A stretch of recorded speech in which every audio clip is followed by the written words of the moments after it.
Umesikia kelele hizo? Rais wa Yanga hapo kwenye shangwe huko.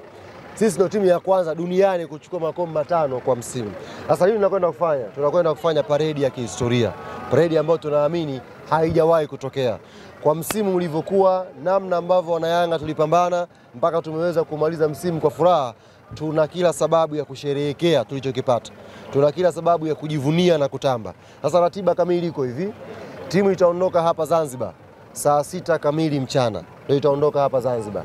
Na itatua Dar es Salaam saa 6 dakika 20.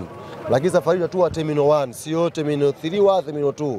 Ni Terminal 1 kule mwisho kule. Si ndio bwana? Tutatua kule. Kwa hiyo kwa mashabiki wote wa Yanga ambao walikuwa wanauliza kuhusu t-shirt za ubingwa zitapatikana wapi, kuanzia kesho Terminal 1 saa 2 asubuhi t-shirt za ubingwa zitaanza kuuzwa. Kwa hiyo ni vyema ukabeba hela yako shilingi 20,000 ukaja nayo pale airport ukanunua t-shirt yako ya ubingwa